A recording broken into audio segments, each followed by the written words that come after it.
Chavetz Chaim, jour 44. Vata nachzor l'einyan shepatachnu bo. Maintenant, nous allons revenir au sujet qui avait fait l'objet de notre introduction.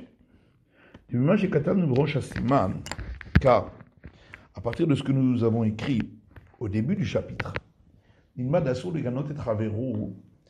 apprend qu'on n'a pas le droit de dire quelque chose de honteux sur autrui, de raconter les mauvais traits de caractère qu'il a.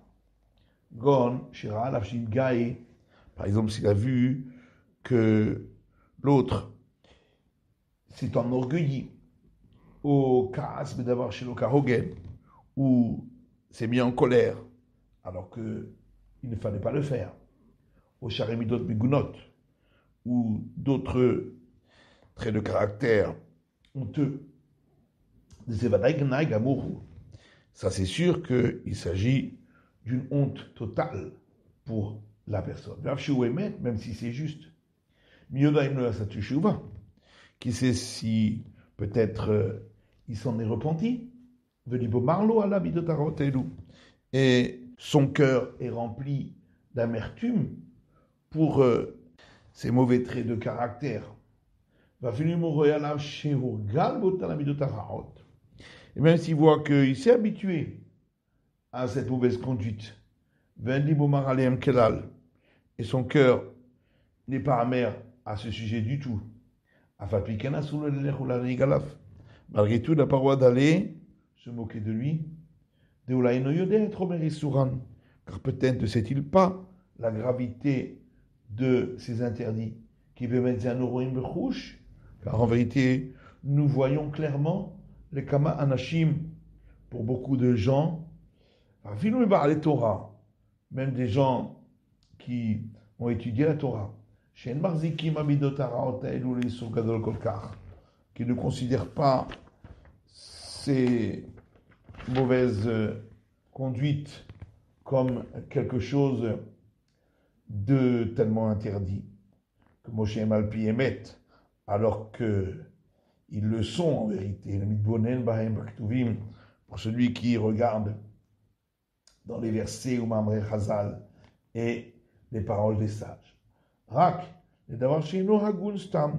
les gens pensent que c'est juste quelque chose qui n'est pas très bien. Peut-être que celui-là qui a fauté, il pense cela également. Et s'il savait la gravité de ces interdits comme elle l'est en réalité,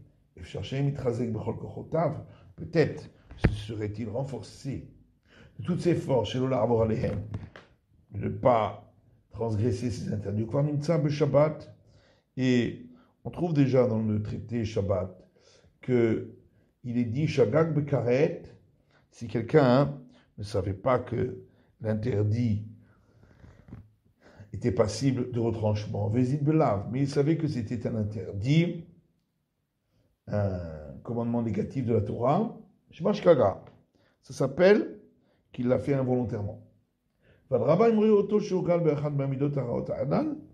Et au contraire, s'il voit qu'il s'est habitué à ces traits de mauvaise conduite dont nous avons parlé, il doit le réprimander, et lui montrer la gravité de ses interdits. Et par cela, il accomplira le commandement positif qui est écrit dans le verset qui dit « Réprimande ton prochain ». Et peut-être que celui-là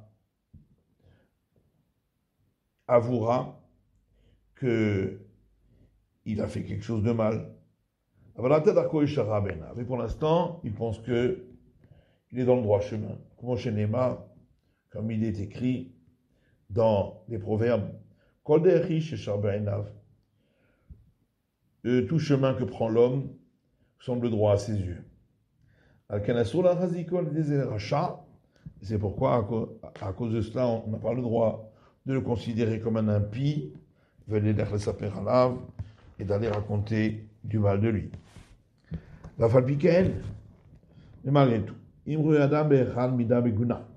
Si un homme voit qu'une personne, il a une mauvaise manière de se conduire, Gongava, par exemple, l'orgueil, au karas, ou la colère, au shariminotraot, d'autres formes d'inconduite, au shubatlan mitora, ou qu'il est paresseux, il n'étudie pas la Torah avec Kaïtse basé, ou tout autre sujet qui ressemble. Il est bon de raconter cela à son fils ou à ses disciples, pour les avertir de ne pas se lier à lui, afin qu'ils n'apprennent pas de ses mauvaises actions. Car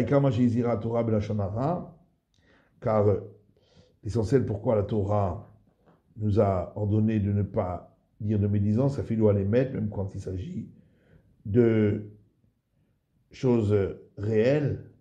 C'est seulement s'il a l'intention, par cela, de faire honte à l'autre.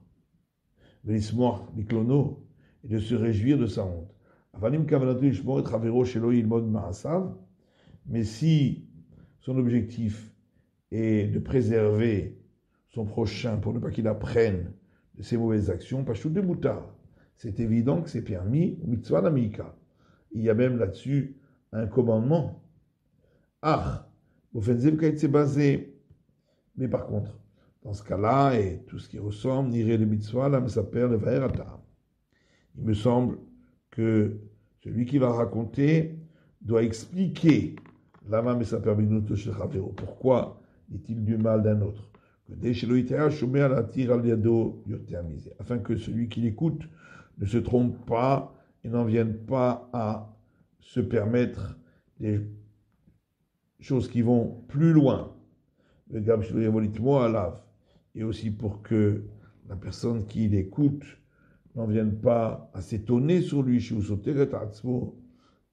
se contredit lui-même, qu'il parle mieux mal sur les mettre, car une fois il va lui dire que c'est interdit de raconter du mal même quand c'est juste, que moi j'ai bien les camans avec la tête, comme on expliquera plus loin au chapitre 9,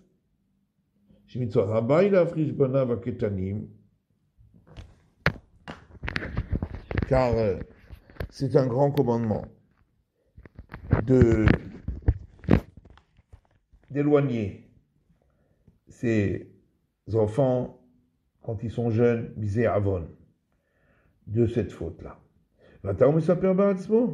Et il voit que maintenant lui-même raconte du mal. Et on trouve quelque chose de semblable dans le Shulchan Aruch, dans la partie Yoredera, ils m'ont matière d'avoir chez Shposkim les Issour, lorsqu'il se permet des choses que certains interdisent, veille de Shabbat, ou ce qui ressemble, il doit faire savoir pourquoi il se le permet.